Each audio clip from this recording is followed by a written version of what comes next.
Amigos de Biblia Libre, ¿cómo están? Mi nombre es Edgar Escobar, bienvenidos al Noticiero de Biblia Libre, con las mejores y las peores noticias del mundo cristiano en la actualidad.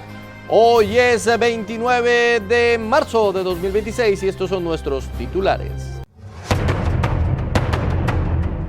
Polémica por deceso de joven española de 25 años, patrocinado por el Estado. Benny Hinn hace tremenda alerta profética. Comité Olímpico impedirá la participación masculina en categorías femeninas. Lanzan candidatura presidencial de Dante Gebel, pero parece que no le informaron. Profeta colombiano da a conocer el nombre del próximo presidente.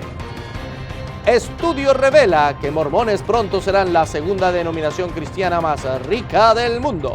Y comenzamos en el día de hoy con uno de esos personajes que reapareció por allá predicando en Brasil y reapareció con sentencias proféticas. Estoy hablando del conocidísimo Benny Hinn.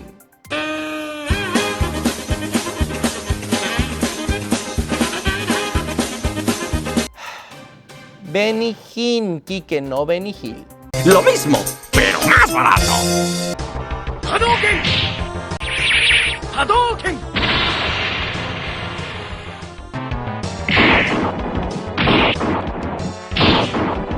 You win. Ese sí es. Atención, porque parece que el calendario escatológico se volvió a actualizar. Otra vez. Y cómo no, con voz autorizada desde el clásico escenario del televangelismo internacional. Benny Hinn ha salido a advertir al mundo que ahora sí de verdadita, hay señales claras de que Cristo está a punto de regresar.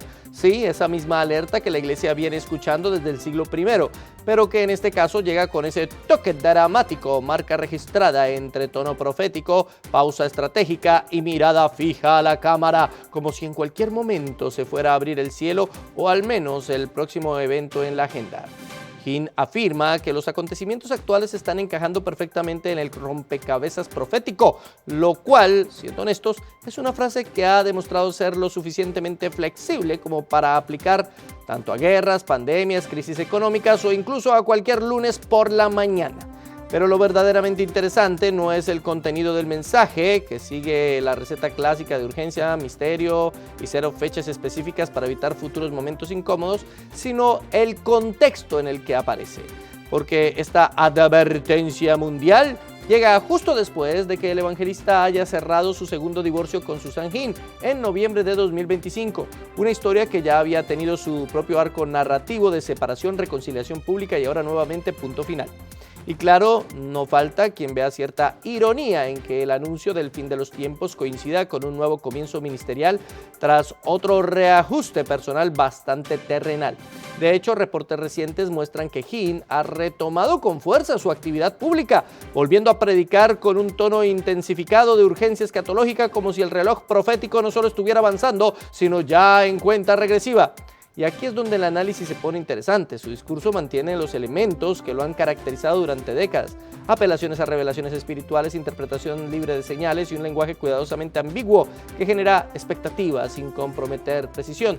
Todo envuelto en esa estética tan particular que mezcla espectáculo, emoción y autoridad espiritual.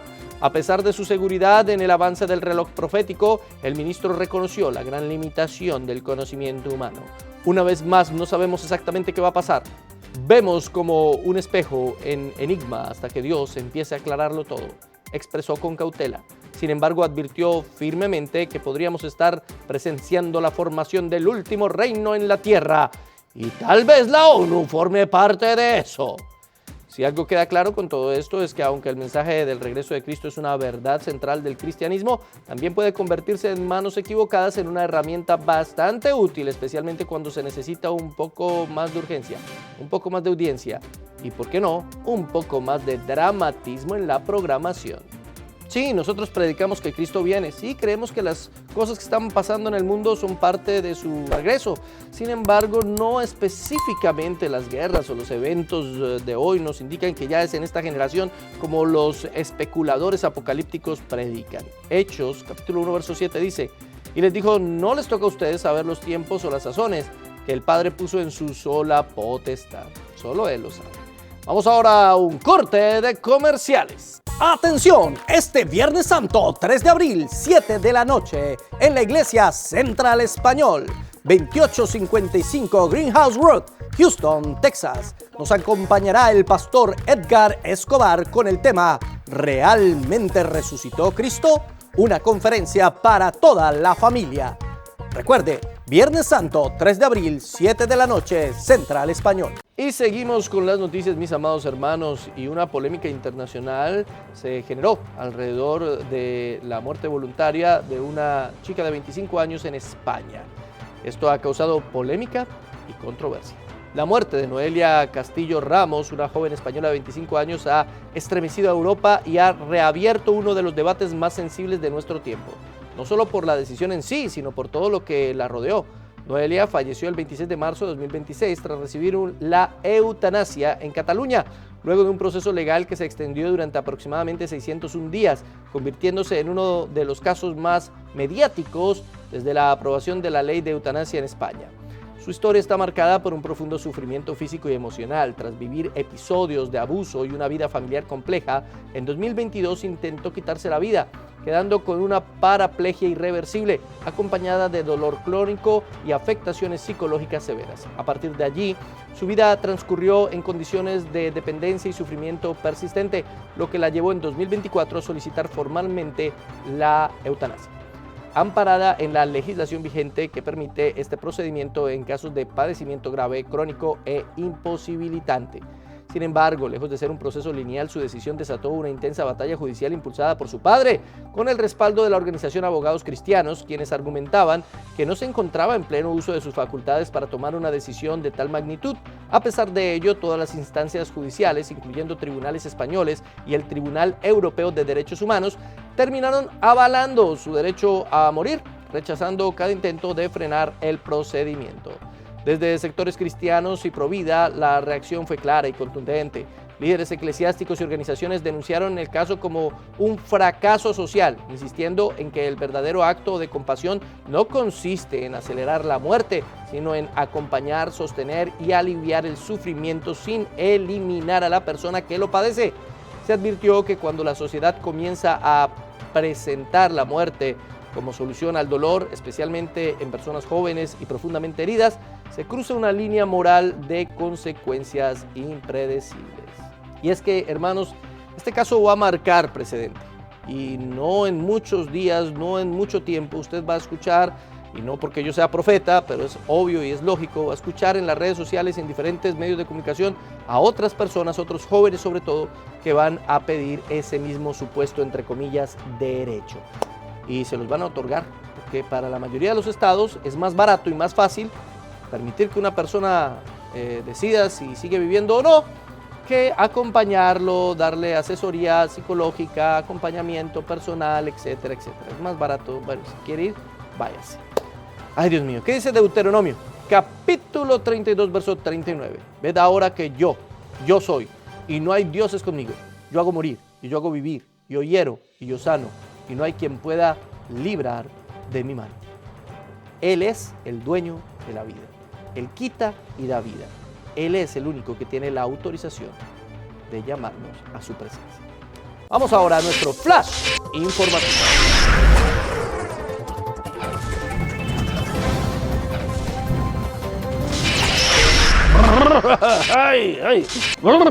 Gracias, Flash. Y atención, hace unos días anunciamos que hubo una petición para que Dante Gebel fuera candidato a la presidencia. Pues parece que sus seguidores, por lo menos, ya oficializaron la candidatura. Prepárense, porque en Argentina parece que la política ya no necesita candidatos. Ahora basta con tener fans organizados, un buen equipo de marketing y, si es posible, que el candidato ni siquiera aparezca. Así está el caso de Dante Gebel, quien se ha convertido en el protagonista de una campaña presidencial sin confirmar que quiere ser candidato. Y por si fuera poco, sin asistir al lanzamiento de su propio movimiento. Mientras en el microestadio de Lanús se reunían alrededor de 2.000 personas entre sindicalistas, peronistas, exlibertarios, empresarios, figuras del deporte y otros entusiastas de la causa, todos con una misión casi evangelística: convencer a Gebel de que acepte ser candidato en 2027, el protagonista brillaba por su ausencia, ocupado en su gira internacional con su show Presidente, porque nada dice posible presidente como estar en un tour que se llame Presidente. El movimiento llamado Consolidación Argentina no solo decidió usar su imagen con total tranquilidad, sino que incluso estructuró un armado federal con regiones, coordinadores y mesas promotoras, como quien prepara una campaña, esperando que el candidato en algún momento se entere, o al menos confirme que quiere participar. De hecho, el fenómeno ya tiene nombre: el no candidato, porque Goebbels, mientras tanto, mantiene un silencio cuidadosamente estratégico o cómodamente conveniente, sin decir ni sí ni no, pero tampoco soltando del todo la idea. Algo así como un no digo que sí, ni digo que no, tan solo todo lo contrario.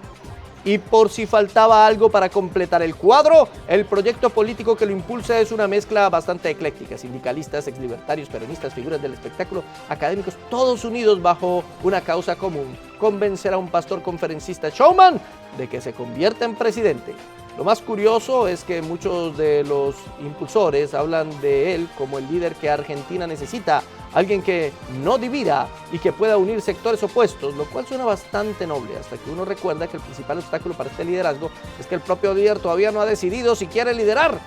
Estamos viendo una campaña donde los seguidores parecen tener más prisa que el propio protagonista, una candidatura que avanza sin candidato confirmado y un país en medio de su crisis. Parece dispuesto a buscar soluciones incluso en figuras que todavía están decidiendo si quieren bajarse del escenario para subirse a la Casa Rosada. Dante, ¿vas a ser presidente o no? ¿Te vas a lanzar a la presidencia de la Argentina? Díselo a tus seguidores. ¿Qué opina usted? ¿Será que se lanza o será que no se lanza? Colóquelo aquí en la caja de comentarios. ¿Será que sí? ¿Será que no? ¿Será bueno que se lance como candidato a la presidencia y que sea el próximo presidente de la Argentina? Primer presidente evangélico. Bueno, claro que él no es evangélico tampoco, él dice que no. Bueno, primer presidente pastor. No, él tampoco es pastor, a decir verdad, él dice que no. Primer presidente showman. No, tampoco. Bueno, ¿qué opina? Colóquelo aquí en la caja de comentarios. Seguimos con las noticias. Y esta vez las noticias, mis hermanos queridos, nos dicen que una denominación, una secta para nosotros, está a punto de convertirse en la segunda más rica del mundo después de la iglesia romanista. Sí, señores, y atención porque viene con todo. Prepárese, porque esta noticia parece sacada de una predicación, pero con hoja de Excel incluida. Resulta que la Iglesia de Jesucristo de los Santos de los Últimos Días, conocida popularmente como la Iglesia Mormona, no solo está creciendo espiritualmente según sus propios parámetros, sino también financieramente a un nivel que haría sonrojar a más de un fondo de inversión. Según reportes recientes, esta organización ya acumula una fortuna estimada de 321 mil millones de dólares. Y si todo sigue su curso, podría convertirse en una denominación de 1 trillón para el año 2044, es decir, una iglesia que básicamente podría operar para siempre sin necesidad de volver a pedir un solo diezmo. ¿Sí escuchó bien? Una iglesia tan rica que podría sostener todos sus gastos en perpetuidad solo con el rendimiento de sus inversiones, que ya estarían generando alrededor de 25 mil millones de dólares al año. El dinero, por cierto, no está guardado en una alcancía gigante con forma de templo, sino administrado por un brazo financiero llamado Ensign Peak Advisors, que incluso ha sido multado en el pasado por ocultar parte de su gigantesco portafolio a través de estructuras empresariales. Pero tranquilos, dentro de lo prudente y ordenado, como dirían algunos, porque nada dice previsión espiritual como miles de millones bien invertidos en el mercado global. Ahora bien, más allá del tono inevitablemente irónico, el asunto plantea una reflexión seria. Porque cuando una institución religiosa alcanza un nivel de riqueza capaz de sostenerse indefinidamente sin depender de sus miembros, el discurso sobre el dinero deja de ser simplemente doctrinal y pasa a ser profundamente ético. ¿Qué significa enseñar sacrificio económico a personas que tal vez no tienen lo suficiente cuando la institución que lo pide ya tiene más que suficiente para varias generaciones? Sí, señores. Son multimillonarios, no necesariamente la gente que asiste a esos templos, sino la denominación, la estructura empresarial llamada Iglesia de Jesucristo de los Santos de los Últimos Días. Tremendo eso. 1 Timoteo capítulo 6, verso 9 dice: porque los que quieren enriquecerse caen en tentación y lazo y en muchas codicias necias y dañosas que hunden a los hombres en destrucción y perdición. Ay, Dios mío, hay tantos que sufren por tener que dar una ofrendita o porque alguien les dice que si quieren ofrendar y lo tratan a uno de lo peor, ¿no? Pero estos tipos enriqueciéndose de una manera impresionante. Bueno, vamos ahora a nuestro segundo comercial del día de hoy. Te invitamos a nuestra promoción espiritual este sábado 18 de abril. A partir de las 9 de la mañana. Habrá alabanza y adoración. Como pastor invitado, el pastor Edgar Escobar. De Houston, Texas. Con el tema Es tiempo de buscar a Dios. Los esperamos a todos. ¡No Sí, señores, los esperamos muy pronto allá en México, lindo y querido otra vez. Allá nos vemos en Matamoros. Pero continuamos, mis hermanos queridos, con las noticias. Y resulta que ahora un profeta en Colombia nos dio el nombre de quien Dios ha determinado. Debe ser y será efectivamente el próximo presidente de Colombia. Prepárense porque Colombia ya no necesita encuestas, debates ni propuestas de gobierno. Ahora tenemos algo mucho más preciso, revelación directa del cielo con candidato incluido. En el más reciente episodio del ya conocido formato Profecía Electoral, aparece el autodenominado profeta Santiago Castellanos, quien pertenece a la misma corriente del falso maestro Tommy Arayomi, anunciando con tono solemne y urgencia espiritual que Dios ya habría elegido al próximo presidente. Y no es una metáfora, ni una opinión, ni una interpretación personal. Según él, es palabra directa de Dios. El mensaje, lejos de ser prudente o abierto, viene con nombre propio, narrativa bíblica y presión eclesial incluida. Castellanos asegura que Dios le habló claramente y le dijo que un candidato específico, al que incluso compara con Ciro, el rey persa usado por Dios en Isaías 44, es ungido para gobernar la nación. A partir de ahí todo cambia. Ya no estamos ante una preferencia política, sino ante un mandato espiritual. Y claro, cuando algo viene de Dios, disentir deja de ser un desacuerdo legítimo para convertirse casi en rebeldía espiritual. Escuchemos parte de su supuesta profecía. Siento que ya tengo que hablar lo que Dios está hablando para la nación. Es muy importante que nos tomemos esto en serio. Pastores, no es posible que estemos con la posibilidad de un candidato que sí representa los ideales de Dios para la nación, que Dios levanta y habla que lo está ungiendo, y todavía estamos hablando de una candidata que está tratando de aglomerar votos en el centro. ¿Qué es esto? Eso ya pasó. Y déjeme decir una cosa. Como profeta de Dios, habrá sorpresa en primera vuelta. El discurso no se queda en una simple recomendación, va mucho más allá. Se construye una narrativa donde las elecciones dejan de ser un proceso democrático para convertirse en una batalla cósmica entre Cristo y el anticristo, entre vida y muerte, entre Dios y, cómo no, la brujería gobernando el país. Porque según el relato, no votar por el candidato ungido no es simplemente tomar otra postura política, es alinearse con fuerzas oscuras, nada mal para un cierre argumentativo. Pero lo más llamativo y delicado no es solo el contenido, sino el mecanismo. Castellanos mezcla selectivamente textos bíblicos, experiencias personales, sueños de terceros y afirmaciones no verificables para construir una autoridad incuestionable. Afirma que muchos hombres de Dios están sintiendo lo mismo, aunque curiosamente no menciona nombres verificables, y presenta su mensaje como una confirmación colectiva sin evidencia colectiva. Una técnica bastante útil, apelar a una supuesta unanimidad espiritual invisible. Además, introduce un elemento clásico de este tipo de discursos, la urgencia emocional.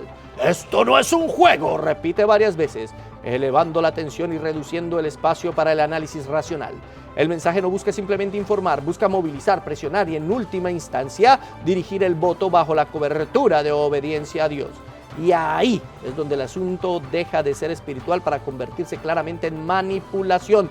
Porque una cosa es predicar principios bíblicos aplicables a la vida pública y otra muy distinta es decirle a una nación por quién votar en el nombre de Dios. Eso no es guía espiritual, es instrumentalización de la fe. Sin vergüenzas estos falsos profetas, porque esos son falsos profetas. Dios no dijo, no ha hablado nada. Sí, claro, uno debe votar por alguien que corresponda a los principios que uno cree. Eso es lo que uno como pastor debe enseñar, pero no anda diciendo no por este ni por este otro, sino por este, porque este es el ungido, este es el que Dios escogió. Pamplinas. Eso así no funciona, así no puede funcionar la democracia. El reino de nuestro Dios no es de este mundo. Él fue claro con eso. Juan 18:36, respondió Jesús, mi reino no es de este mundo. Si mi reino fuera de este mundo, mis servidores pelearían, pero mi reino no es de aquí. ¡Ay, Dios mío! Y vamos ahora a nuestra sección deportiva.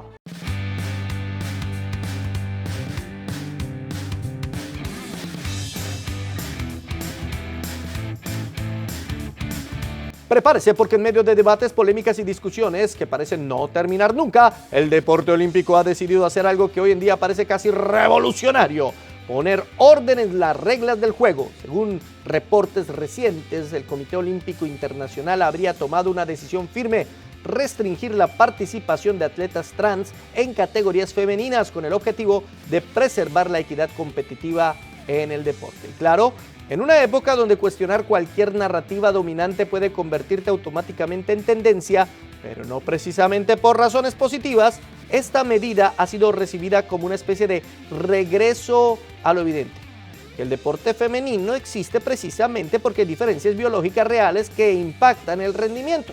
Sí, algo que durante años fue considerado sentido común, pero que últimamente necesitaba ser explicado con gráficos, estudios y probablemente títeres.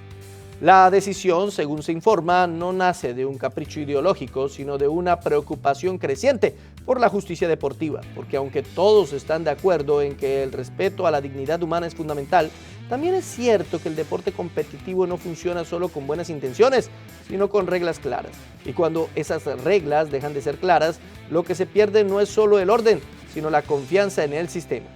Durante años, distintas federaciones han intentado equilibrar inclusión y equidad con regulaciones basadas en niveles hormonales, tiempos de transición y otros criterios técnicos. Pero los resultados han sido, siendo honestos, bastante inconsistentes. Ahora bien, más allá de la ironía inevitable, hay una reflexión de fondo que no se puede ignorar. Porque este no es solo un tema deportivo, sino cultural. Es el reflejo de una sociedad que está intentando redefinir conceptos básicos y que a veces descubre, después de mucho debate, que la realidad tiene límites que no se pueden reescribir fácilmente.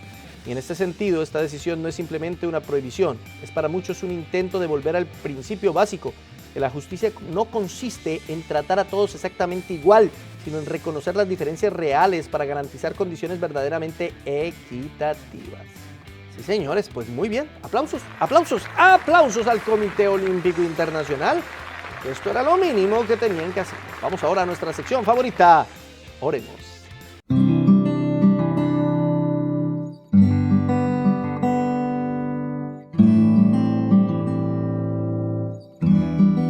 Oremos por Isatiak Salem, un trabajador de saneamiento cristiano, quien podría ser ejecutado en Pakistán por su fe. Oremos por la diputada finlandesa Päivi Räsänen, quien fue declarada culpable de insultar a los homosexuales por defender la sexualidad bíblica. Oremos por la familia de Steve Gaines, expresidente de la Convención Bautista del Sur y pastor durante muchos años de la iglesia bautista Believe en Memphis. Falleció tras una larga lucha contra el cáncer.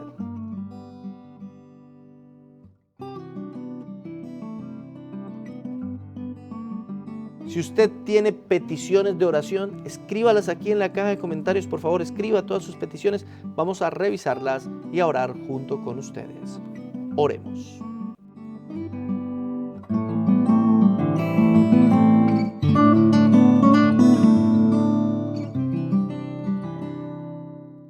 Y terminemos hoy con el meme de la semana.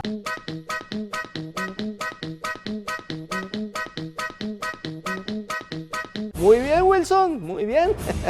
Sí, señores, eso pasa mucho, ¿no? Ya no importa que el líder de jóvenes realmente sepa Biblia, sino que sepa entretener a los jóvenes. Y de hecho pasa en la iglesia en general. Ya no importa que el pastor sepa o no sepa Biblia, sino que sepa entretener a la iglesia. Por eso esas no son verdaderas iglesias. Bien, muchas gracias por habernos acompañado. Nos vemos esta semana con todos los videos. Compártalos, dele like a este, no sea así. Compártalo, suscríbase. Si usted no se ha suscrito, suscríbase. Ayúdenos a llevar este contenido a más y más personas para que conozcan la palabra del Señor. Y terminamos y nos vamos dejándolos con el fondo de nuestra canción de patrocinadores en Patreon. Dios los bendiga y sigan con nosotros aquí en el noticiero de Biblia Libre. Gracias, patrocinadores. Gracias por su gran apoyo. Gracias porque por su apoyo podemos trabajar para el Señor y a más personas alcanzar. Gracias por su gran ayuda. Gracias por colaborar sin dudas. Gracias por compartir nuestra misión. Gracias por ser parte de esta labor.